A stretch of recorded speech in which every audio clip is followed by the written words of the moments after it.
Hello, everyone, and welcome back to One Drink In. We are so excited for our second episode, and we also wanted to say thank you guys for all your feedback on our first one, and also for everyone who's been sharing it and sending us DMs. It means the world to us. Yeah, thank you guys, and make sure to hit the subscribe button. All right, let's get into it. Yeah, that's what I said.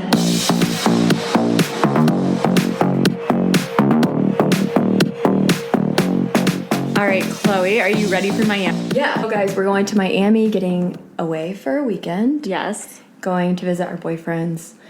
Just kidding. We don't have costumes, though. We have no idea what to dress up as. Zero idea. So it will be a surprise to us and to you guys on what we're going to be. I'm trying to even think back at some of my past costumes. I don't even remember really. Oh, last year I was something basic. I was just like a little devil in a cute red dress and was pretty basic, nothing too crazy. I feel like I got all of my like slutty Halloween costumes out of the way at a young age.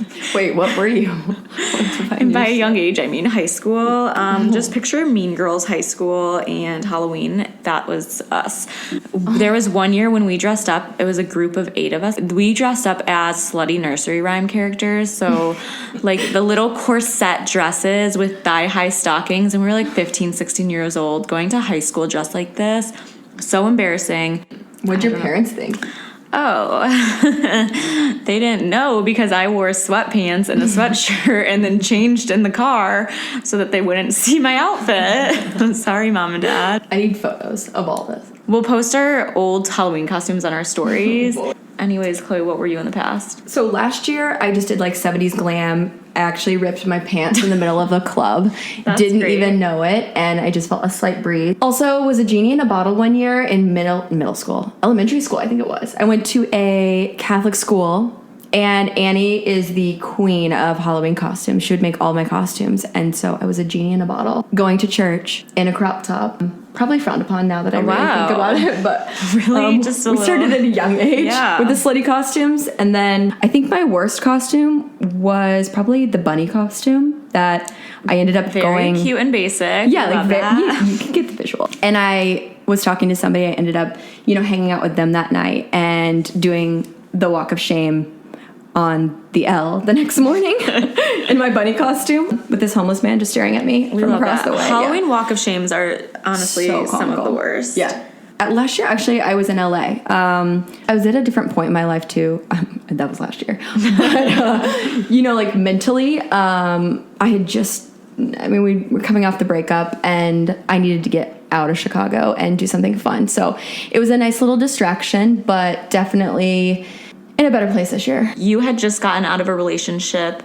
How was that? Were you okay? Were you sad? Were you happy? Like, what emotions were you going through? Because I feel like breakups are really hard. Yeah, and everybody handles them very differently, too. Yeah. Some people are, like, open to feeling the feels, and some people can put it away for a while. Yeah. I feel like with me, my burners were a little bit off, and... Can you explain the burners? You've mentioned it to me before, and I think it's pretty interesting. Yeah, so I explained that, when you're cooking, you have 4 burners or more, but usually 4, and typically they need to be balanced all at the same time, and when 1 or 2 burners are a little bit off, they're overflowing, they're empty, that's when you kind of feel uneasy, unhappy. Me personally, so you have your friends, your family, your relationships, and your work. And everybody can relate here probably to know, okay, yeah, my work life was off, or my family life was off, or my relationships were off. Yeah. And it really gets to you. And mine happened to be, my relationship burner was feeling really empty. With the 1 burner of the relationship, without getting too into detail, that's kind of what triggered my mental health to be in a really poor state. And that's where I think when you're in a relationship and your mental health is not in a good state, it can really affect the relationship, because that's when you're lacking something and you're trying to fill a void, and you become, I could say I was being needy. Yeah. Because I needed that affection that everything stems from childhood or experience or trauma at the end of the day, right? Okay, so when you were feeling this way, like, what did you do to cope? Like, how did you bounce back? Like, when you were just, like, in this darker place, like, what did you do? So I can honestly say I'm, like, a very, very happy person, and It didn't make any sense to me. I have everything that I could ever want. There is no reason for me to be depressed at all. For whatever reason, it was a chemical imbalance that was happening. And I got to the point where I would just cry all the time. And it wasn't even over the breakup. It was just my state of being. I didn't want to do anything. And the way that my therapist explains it is that my serotonin levels were kind of out of whack, right? Like these things that used to bring you happiness are now gone and you have to replace them. And by that, I mean, I needed to do something because it was affecting my life in other ways. And I went to my therapist and my psychiatrist, and he's like, yeah, it's a temporary fix. Yeah. But let's get you back to a good place. And I did get on some antidepressants, and it definitely helped. Sometimes you need a little bit of help, at least for me. Did you have your therapist before all of this was happening? So I did get the therapist afterward. The therapist was able to listen to what I had to say and give me actionable plan of here's what we should try to get you out of this rut that you're in. And so he gave me a few actionable items, what I could do, and it did help. What were some of like those actionable items that you did or that he like told you to do? My biggest issue is I would never leave the house. And I don't know why. I know it's weird. Like you were just like so depressed you didn't want to leave the house, or I you would just never like leave you the didn't house. like leaving the house? I would never leave. I would sit there. This is so sad. I'm not actually a sad person, guys. I mean, it's permanent or how you'll always be, but I think you don't want to leave the house. You don't want to do anything. But it's like, okay, so how did you get out of that space? Yeah, so he told me to journal every day. So if you were ever tempted to text someone and say, this is how I feel, like whether it's the ex or you wanted to vent to someone, he's like, write it out, journal it every day, how you're feeling, and it really helps. I mean, it's so simple, but you can just tell how you're feeling and you can write it out and you feel a lot better. And when was this? This was last year? Yeah, this was last year. I mean, it definitely took me a while to get to a good place. I did a lot of journaling. I'm all about The Secret, the law of attraction. I will say, personally, the antidepressants did help me. It made me a little bit numb in the beginning, but I at least stopped just being so emotional all over the place. Yeah, and and it was not that's fun to be around. Like I would say for me, medications, I struggled with them. I think it's totally okay to take them if it works for you. For me, it just did not work. Like I had tried so many and I felt numb. Yeah. It fixed like one part of my life, but then caused other issues in other ways and just like made me a little bit Like a robot. Yes, like a robot almost. Wait, how were you on the you were on antidepressant or medication for your accident? Yeah, so it was mostly like anti-anxiety. A lot of my mental health issues were based on obviously like trauma and like having PTSD, and then also the physical injuries that I had, the pain that I had physically started to like affect my mental health. That took a toll on me, such an emotional way that I like never even understood before. Do you want to get into that? Yeah, we can. It's such a long story that I like. Okay, but not to get so into it because it's seriously the longest story, and I'll definitely do an episode on it eventually. So 3 years ago, I was in a really bad accident. It's like so weird to even say. When I say it out loud, it like doesn't sound real, but I was walking to work and I was hit by a bus. And pretty much when I was hit, it had dragged me underneath it. And a lot of people, I think, thought that I lost consciousness and like didn't really remember it, and I just woke up in the hospital. But I mean, I guess blessing in disguise, I didn't have like any head or brain injury, so I remembering the whole thing. I never passed out. I have chills right now. Literally chills. Oh. So no, I just remembered the whole thing and being underneath the bus. That to me was the scariest moment of my life. What I thought fear was, I didn't understand it until I was physically underneath that bus thinking this was it, I'm gonna die. And so for me, remembering that moment is what was so triggering.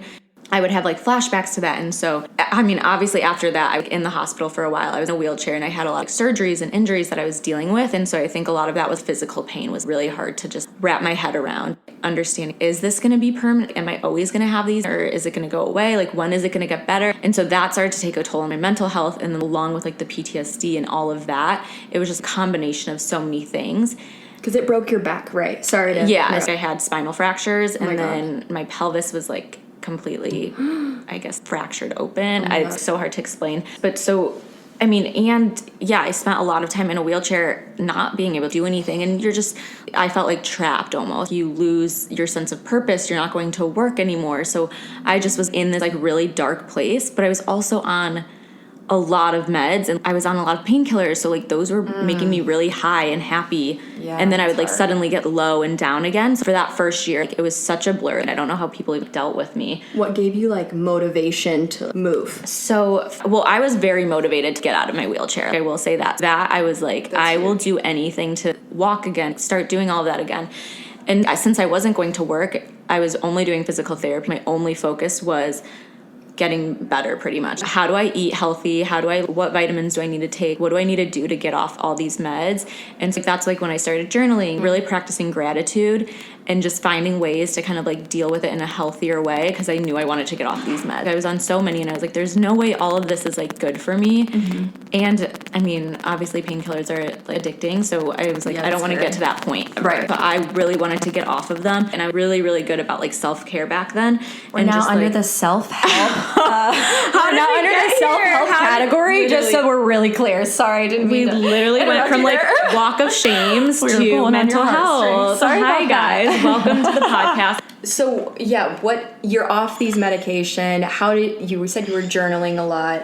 Yeah, What was I mean, the next big thing that you're like, So this the- is what I want to do to like help me cure? So I knew that physical pain was like a big trigger for me. That is just like a constant reminder of the accident to me. So anytime I was in physical pain, it was an automatic trigger. And so that was when I was like, okay, what can I do to get better physically without being on meds? And it was just really doing workouts, and I would do warm water therapy and like cupping and dry needling, anything that helped with physical pain. I just would try it and do everything, and eventually like I did get off like the pain meds and stop taking them.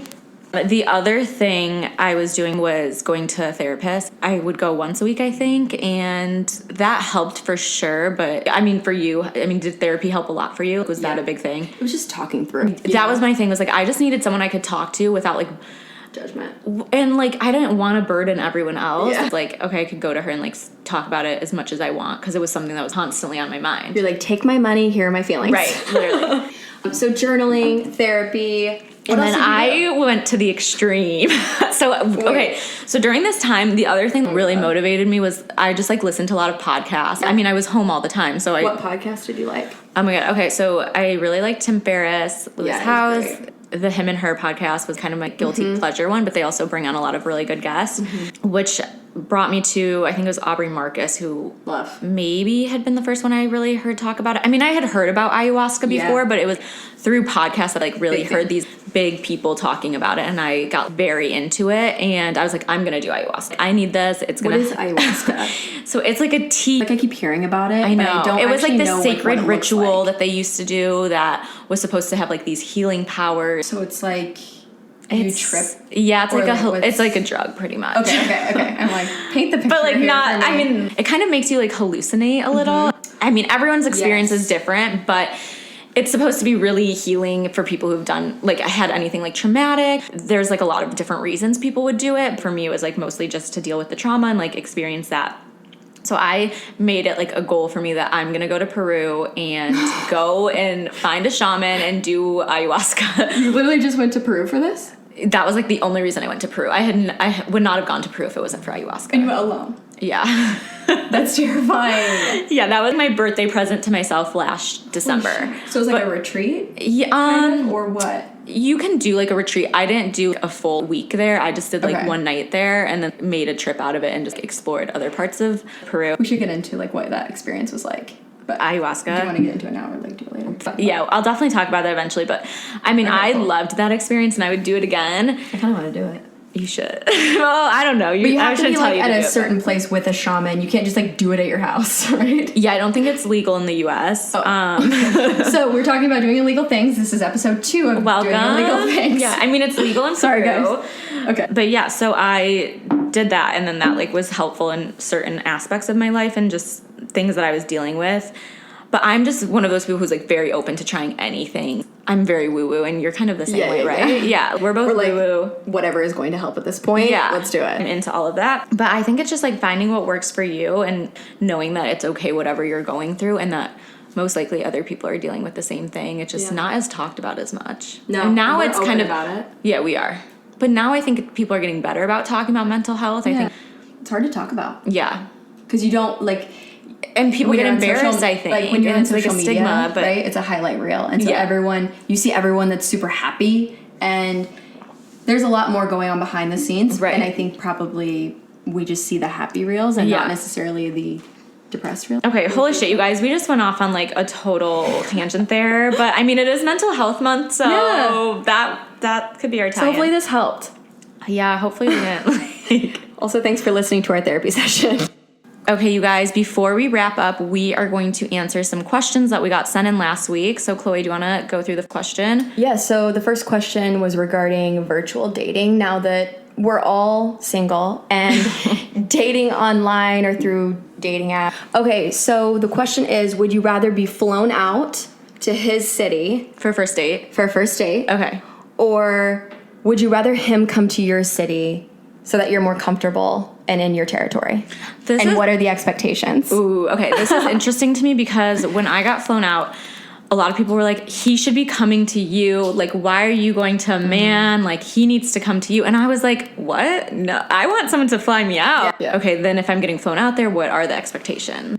I mean, I agree with you. I would rather be flown out mainly because I don't want the stress of trying to figure out what the date night looks like. I think it's great if you're going to come to the guy's city and he's going to take care of all the accommodations. A weekend. Yeah, like prove to me that this is where I need to be. Where are we going to dinner? Let me meet your friends. La la la. But the expectation, I think everybody's a little all over the place. I know you don't have to sleep with him. If he flies you out, you don't have to sleep with him. That's my thought. But do you sleep in the same bed? Or do you ask to get like a hotel? Or do you stay with the guy?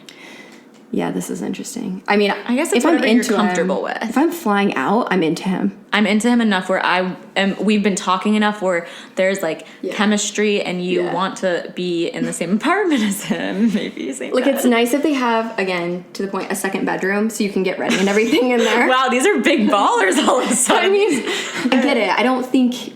I guess we need to ask a guy next week what their expectations are if they fly us. Because I think as a girl, don't feel bad not sleeping with them. But also, if you want to sleep with them, then sleep with them. Like, who cares? If you're into them. But I want to hear what guys expect if they're flying you out, right? No, that's a really good point. Guys, I want to hear what you think if you fly let a us girl know. out. If you fly what a girl the out. expectations are. Yeah, because I think I would rather much do that. Same. All right, you guys, thank you so much for listening, and we will see you next week.